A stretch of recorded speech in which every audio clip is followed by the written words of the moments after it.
we're joined by Alex Barlow, Andrew Chrabascz, and head coach Chris Holtmann. Coach, if you give us your opening thoughts, then we'll open up for questions.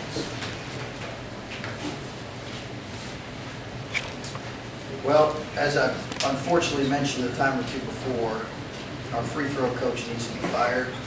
That's me, actually. I felt like, in all honesty, that took a little bit of the wind out of our sails there in the first half, and we have worked more probably in the last couple of weeks than we have all year. And we've worked in specific situations. I do think that, you know, there takes a little bit of maturity in situations like that, when the game doesn't go like you'd like it to go, particularly on the free throw line. You got to be able to overcome that and have enough inner stuff to get on to the next play. And I think it bothers us a little bit. Having said that, I think you got to give Seton Hall credit for the way they executed in the first half.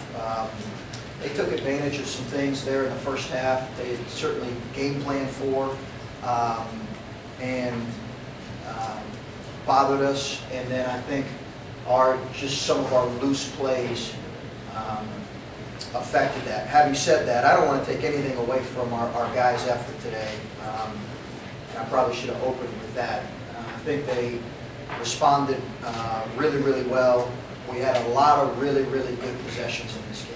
We really did. And, you know, I'm proud of the way we performed. Chris, you see a variety of different styles in this conference. How has your team been able to make adjustments as well as they have, this variety of teams? You know, it's a good point, good question. I think you just take it game to game, and that's right. You know, we played a completely different style a couple nights ago that defended us very differently. I think the sign of a good team is to be able to obviously play well against different styles. A team that will create and triangle and toot us for probably half the game the other night. These guys pressured us way more than they have pressured us in any time we have played them here in recent years.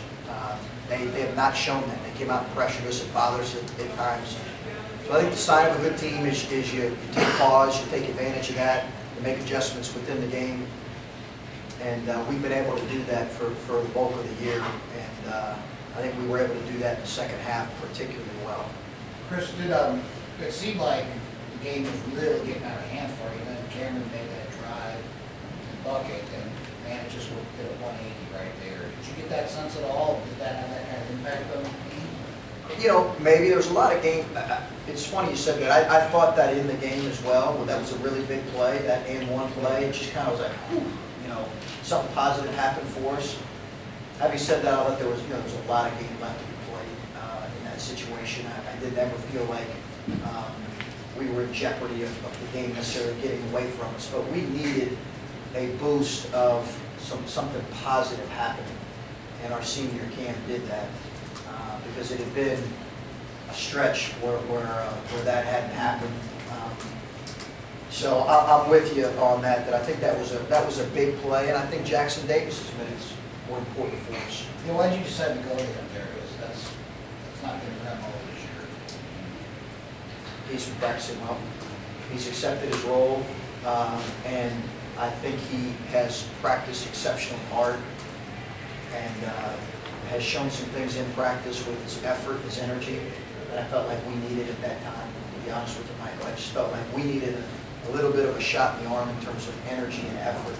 That's what Jackson does. He did that well for us. Alex, when you let a 13-point lead slip away and then they take the lead, the crowd was kind of deflated, no Patriots pun intended, but are you aware of that emotion, or are the players so immersed possession by possession that you're just focused on what we got to do this possession, and you're not looking big picture and thinking down the line at the end of the game? No, yeah, I think what you said second about focusing on possession by possession. You know, sometimes you can get caught up when you're on a good run in the crowd and celebrate a little too much, and they come down and score. So I think what we really did was just try to focus on making sure our next possession was a good one. Not giving up an easy basket or taking a bad shot or anything like that. We have a lot of experienced guys that have played in a lot of big games and meaningful games and in front of crowds like this. And we knew that a 3-point lead with Seton wasn't anything that we couldn't overcome. Andrew, as you had seen Mobley hit that three-pointer to put them up 3, and Alex kind of gave his spin on this. What created that crazy 27-3 run that you guys had? What were the components of it? One thing, big time, is JD, like Coach said. It was unbelievable energy he had. But then we just strung together some stops. We went through a little phase where we were just letting them do stuff, and we weren't playing as hard as we possibly could, probably sometimes on defense.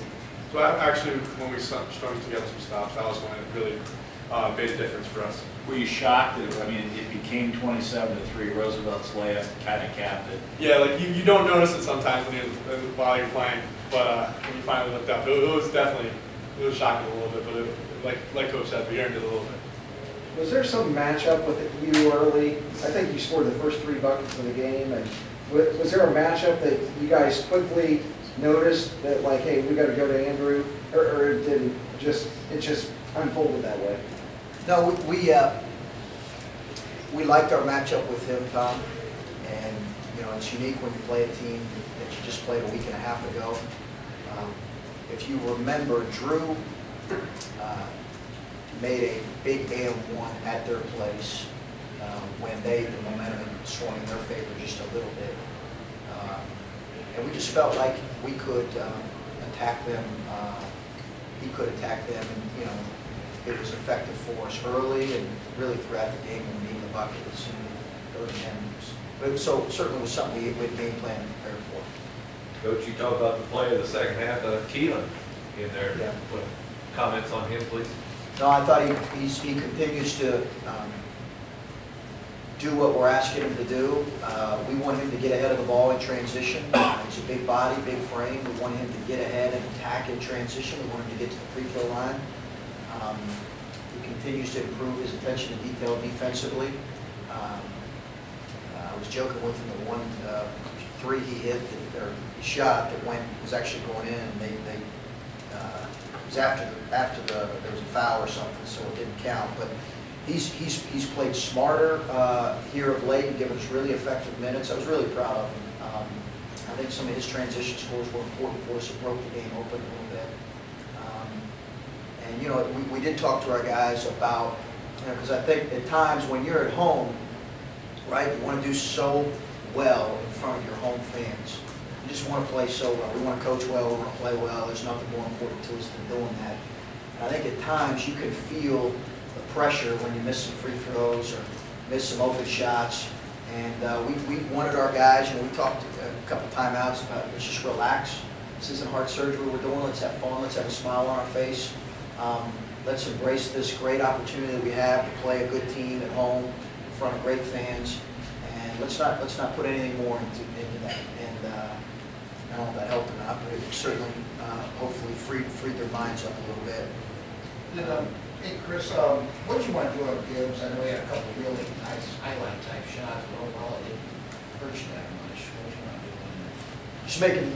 We just want to get in the stance and contest shots and make them work.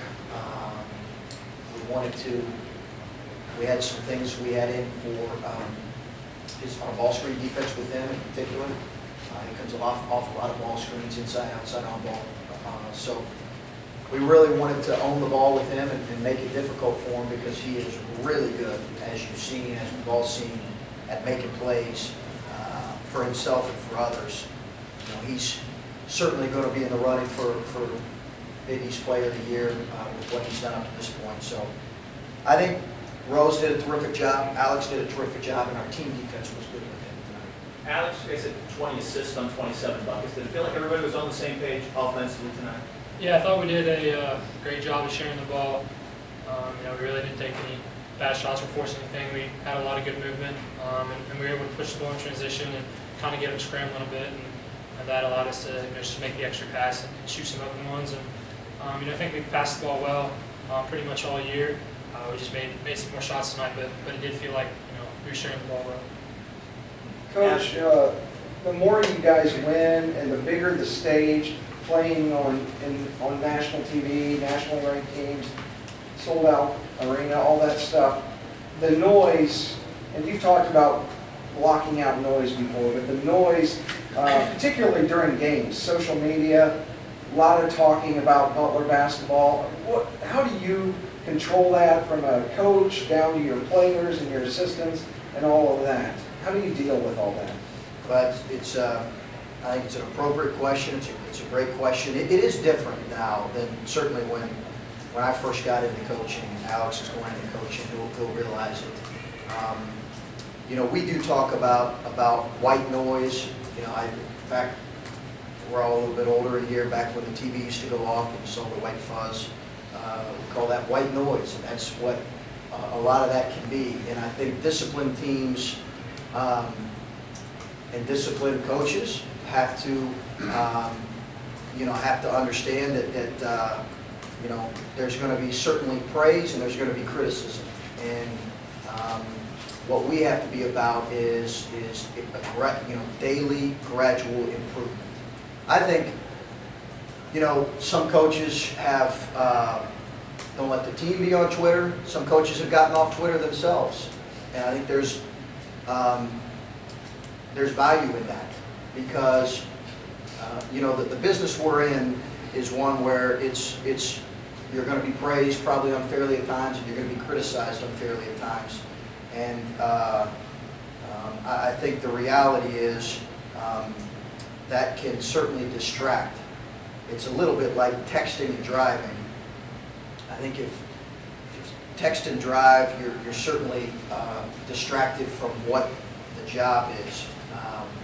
And it's our job to block out good and bad. We talk about the poison of success. Certainly, the criticism can come. I know, you know, after the Georgetown game, someone pointed out that someone was criticizing for me calling a timeout late in the Georgetown game. And I said, why'd you do that if you didn't change defenses? These guys will know that we changed our ball screen coverage. We put our best defensive lineup in there, and we changed our post defense. You know, my response as a competitive guy would be, you know, that's uninformed at best. It's a reality. It's part of the job. It's, you know, people are going to question that, and it's our job to just stay focused on what's in front of us, and that is gradual improvement. Coach, going off that, the white noise is only going to get louder. You beat Seton Hall now twice in 12 days. They've been nationally ranked. You're going to get more attention. What are you going to do going forward to make sure you kind of block out that white noise from your team? We're going to ban Twitter from our guys. Facebook, Instagram's off limits. And what else is there? Social media? Snapchat for sure. No Snapchat anymore. Okay. So I know our coaching staff's going to be upset that they can't Snapchat. You know, I think we are just we're going to talk about it. Right, you know, that's like if you ignore it, I think we're making a mistake in this day and age. You know, when I played, we didn't have it, and you know, I think we're going to talk about it, talk about the importance of it, talk about. I've said this and I believe this. You cannot ever talk about the really important stuff, team stuff, the Butler way, the values that we believe in. We cannot talk about that enough. We cannot. Because it's a daily choice for us, and that comes into play here with some of this. We just cannot talk about those things enough. And these guys probably get tired of me talking about it. But there's great value in it. Alex, how about the theme of the day and the t-shirt you're wearing, stay positive, and I know you got the wristband, you're a pretty big supporter of that foundation. Did you guys kind of think when you got down by 3 points, you know, we got to stay positive? Was that kind of in the back of your mind maybe a little bit? Yeah, like you said, you know, obviously me and Drew, we're good friends with Dad. You know, he's had a positive impact on our life. And it's a great thing that, you know, Butler does by having a day where you can, you know, reach out and, you know, have a cancer awareness game. Yeah, you know, we're always trying to stay positive. That's kind of the nature of college basketball. There's a lot of ups and downs throughout games. There's a lot of ups and downs. So you really just got to, you know, think positively. I think that's something we've done this year a lot better than last year. I think it's something Coach Holtmann made a big focus on early in the year is staying positive, not getting down on one play. So I think we've done a good job of that, and we need to continue to do that. Did you get a chance to listen to any Andrew's speech there in the second half, or did he go out or here? No, I just heard everyone yelling for him, so I didn't get to hear what he said. I'm sure he had something good to say, and I'm sure he appreciated all the support from the fans. So yeah. You knew him, obviously. You know him, obviously. What did it mean to see him out there and doing better? Yeah, I was fortunate enough to play with Drew for 2 years, and he's the nicest guy, one of the best guys I've ever been around. For him to have to go through that, it was tough. I know it was tough on him. It was tough on people close to him.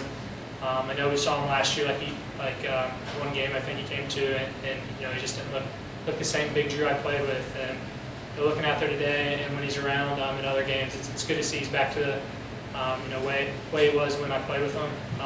And he's always had a positive attitude throughout the process, and I'm just happy that he's done with chemo, and he's still fighting. Anything else for Coach or the players? Thank you, guys. Thanks, guys.